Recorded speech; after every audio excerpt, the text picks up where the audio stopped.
unajua kwamba mfumo haukuundwa kwa ajili ya wewe ushinde.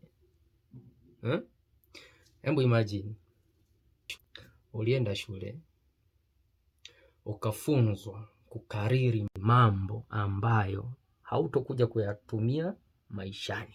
Ukafunzwa kusubiri, kutulia na kunyanyua mkono pale zamu yako itakapofika. Then wakakwambia pata kazi,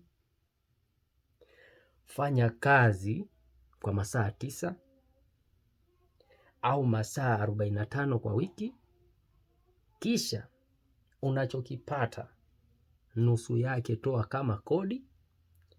Baada ya hapo utastaafu ukiwa na miaka 60 au 70 kama una bahati.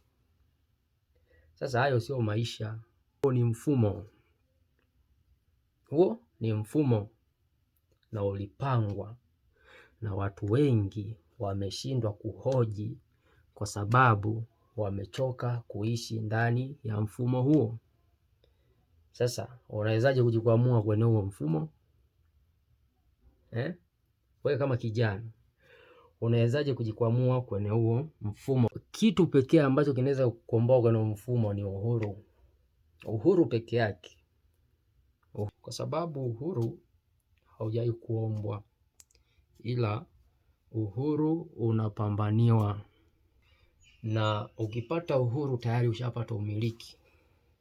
Sasa ukiwa mmiliki wa kitu, hapo ushatoka kwenye mfumo na hakuna mtu anaweza kukuhoji wala kukumiliki wala kukukontrol wewe, kwa sababu kwenye umiliki hakuna bosi na hakuna kuingia kazini kwa saa.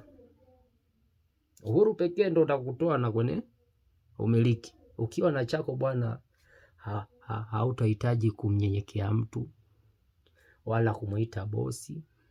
Utafanya vyenye unataka, utaingia kazini au utafanya kazi yako kwa muda unaotaka, na hapo ndo ushafanya nini? Ushatoka kwenye mfumo. Kwa hiyo usije ukadanganywa kwamba shule au hii mifumo ilitengenezwa ili kuja kukuamua wewe, ila ilitengenezwa kuja kusaidia watu wengine.